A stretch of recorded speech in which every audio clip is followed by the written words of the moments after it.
walk into your shower, right now, pick up that plastic bottle of body wash. The one with the Sport logo or the cooling mint label. Turn it over. Read the ingredients. Sodium Lauryl Sulfate, propylene glycol, methylisothiazolinone, blue dye number 1. Synthetic fragrance. You are not looking at soap. You are looking at a bottle of industrial detergent. These are the exact same class of chemical surfactants used to degrease car engines, scrub garage floors, and clean up oil spills. And every single morning, you strip naked and scrub your body with them. Then, when your skin gets dry, itchy, and red, you buy a bottle of moisturizing lotion, often made by the exact same parent company, to artificially replace the oils you just violently stripped away. It is a perfect business model. Create the disease, then sell the cure. Now consider the medieval peasant. We are taught that they were filthy, that they smelled, that they were covered in boils and lived in muck. While they certainly didn't shower twice a day with hot water, their fundamental skin health, the integrity of their skin barrier, was arguably superior to yours. They didn't suffer from the modern epidemic of eczema, psoriasis, and chronic acne that affects 50% of the adult population today. Why? Because when they did wash, they washed with the only 2 ingredients required to clean a human being: animal fat and wood ash. They used tallow soap. This soap didn't strip the skin, it fed it. It respected the acid mantle. It preserved the microbiome. Today, we are going to expose the detergent lie. We are going to look at the biology of your skin barrier, the dark history of why we switched from fat to petroleum during World War II, and why the modern hygiene routine is nuking your skin's natural defenses. Before we go deeper, drop a comment below. Do you have dry skin? Do you get eczema in the winter? Do you rely on lotion just to feel normal? Tell me your struggle, because what you are about to learn will make you look at that loofah with suspicion for the rest of your life. Section 1. The biology of the wall. To understand why modern body wash is a biological weapon, you have to understand the biology of the skin itself. Your skin is not just a plastic wrapper that holds your organs inside.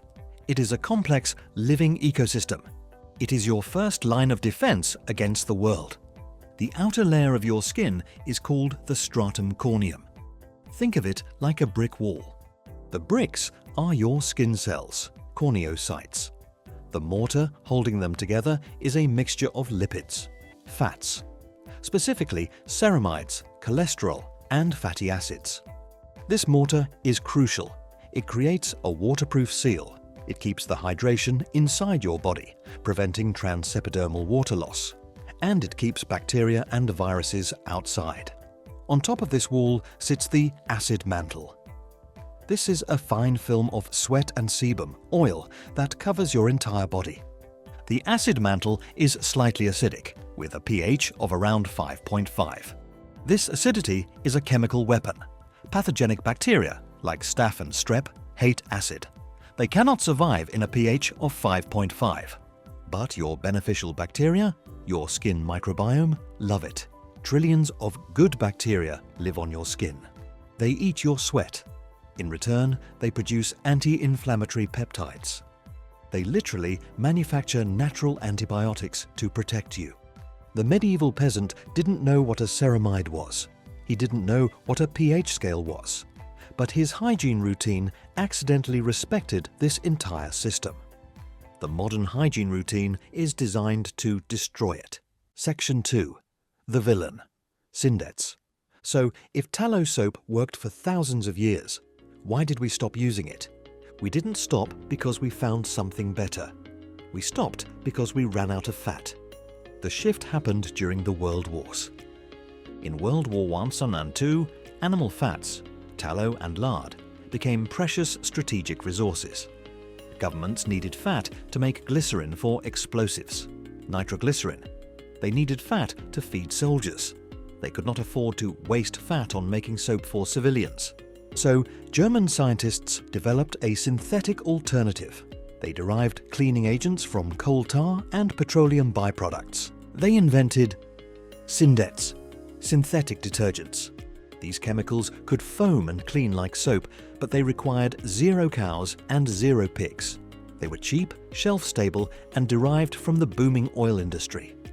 After the war ended, the big chemical companies, Procter Gamble, Unilever, faced a choice. They could go back to buying expensive beef tallow from farmers to make real soap, or they could keep using the cheap petroleum byproducts they had optimized during the war. They chose the profit. They took the harsh laundry detergent chemicals, added artificial thickeners to create that satisfying gel texture, added synthetic perfumes to mask the chemical smell, and rebranded it as body wash and beauty bars. But there was a problem. These detergents, specifically Sodium Lauryl Sulfate, SLS, are what chemists call anionic surfactants. They are incredibly aggressive. A soap molecule creates a micelle, a tiny bubble that traps dirt, but SLS is small and penetrative. It doesn't just trap dirt. It dissolves the mortar in your brick wall. It strips away the ceramides and fatty acids that hold your skin cells together. It blasts the acid mantle. When you scrub with modern body wash, you are effectively nuking your skin's defense system. You strip the oil, you kill the good bacteria, you alter the pH. Your skin is left squeaky clean. But squeaky is not healthy. Squeaky means naked. Squeaky means vulnerable. In this stripped state, your skin panics. It inflames. It cracks. Pathogens move in. This is the root of the eczema and acne epidemic. Section 3. The Glycerin Theft. But the scam goes deeper than just substituting soap for detergent. It involves a specific theft of moisture. Real soap making is a process called saponification. You take a fat, triglyceride, and mix it with a strong alkali, lye. The chemical reaction produces two things, soap and glycerin. Glycerin is a miracle substance. It is a humectant. That means it pulls moisture from the air and locks it into your skin.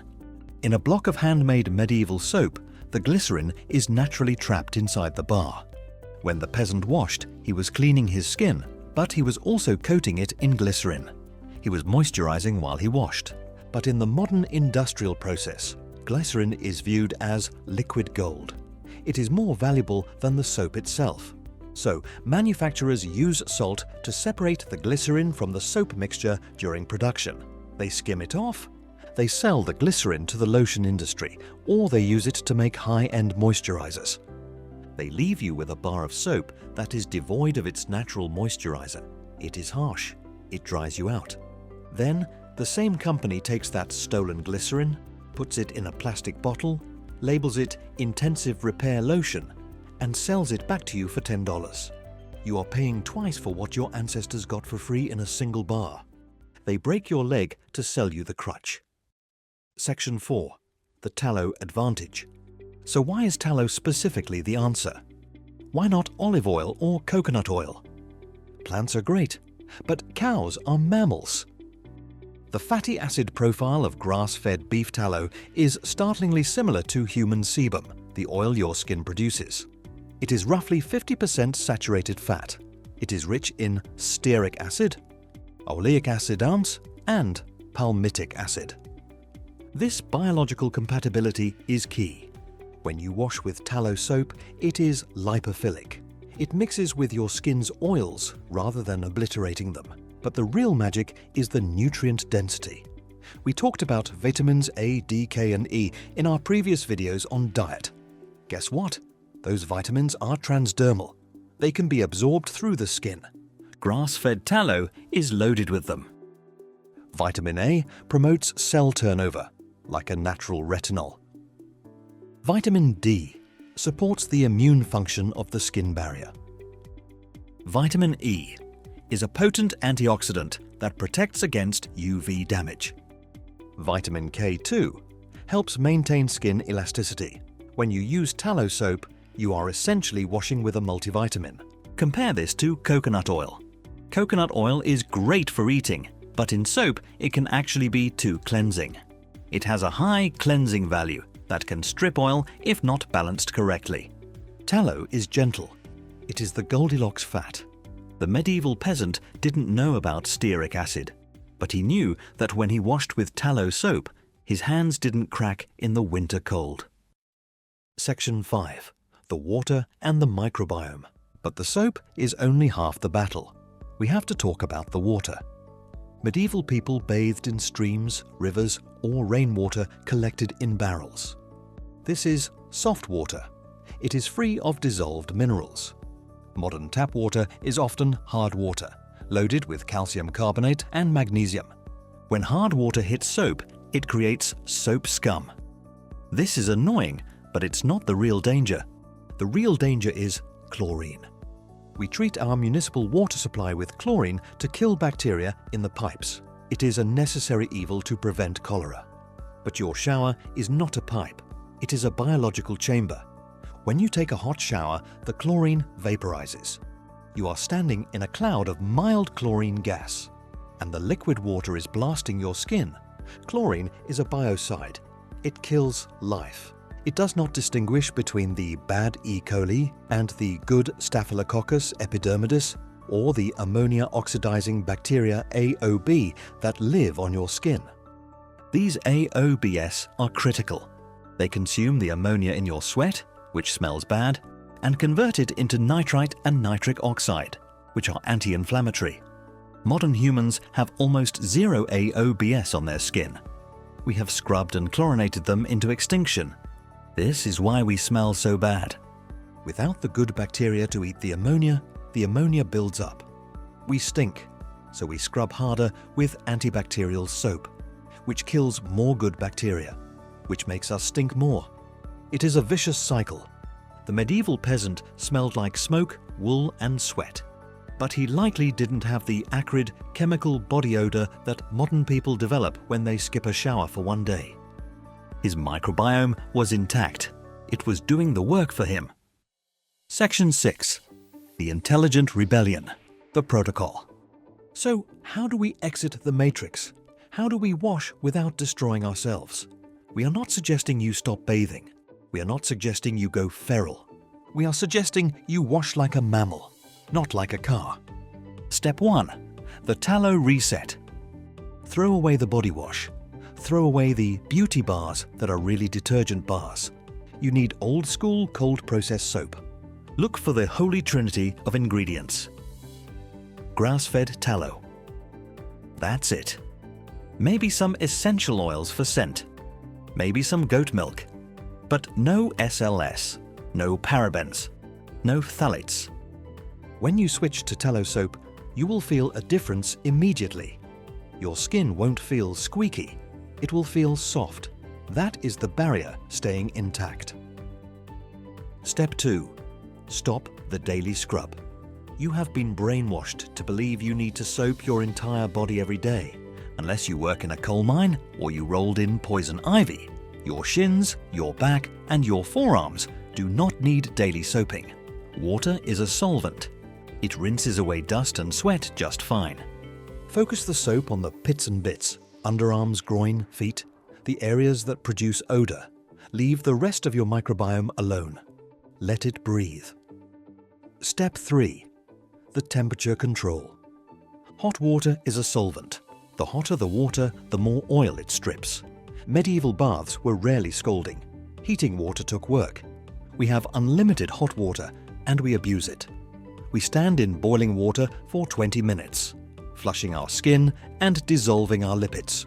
Turn the knob down. A lukewarm shower prevents the vasodilation flush and preserves your oils.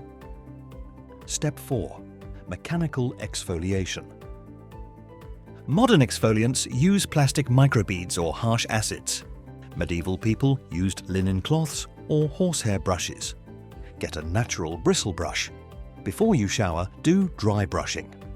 Rub your dry skin in circular motions towards the heart. This knocks off the dead skin cells, the dust, and stimulates your lymphatic system. It cleans you mechanically without chemicals. Step 5. Filter the water. If you own your home, get a shower filter. They are $20 online. They screw onto your shower head and filter out the chlorine. You will notice the difference in your skin and hair within a week. You are no longer showering in a swimming pool. The conclusion. The pattern is always the same. The medieval method was mechanical, scrubbing, biological, tallow, and sustainable. The modern method is chemical, detergents, sterile, chlorine, and profitable, selling you the lotion to fix the soap. We traded a tough, functional, living skin barrier for a soft, sensitive, product-dependent one. We accepted the lie that our natural bodies are disgusting and need to be sterilized with engine degreaser. Your body is not disgusting. It is a self-cleaning, self-regulating miracle. It just needs you to stop attacking it. Throw away the blue gel. Find a bar of ugly yellow handmade animal fat. Wash like a human. What is your experience with modern skin conditions? Do you have a shelf full of products that don't work? Let me know in the comments. Subscribe if you want to keep scrubbing away the lies.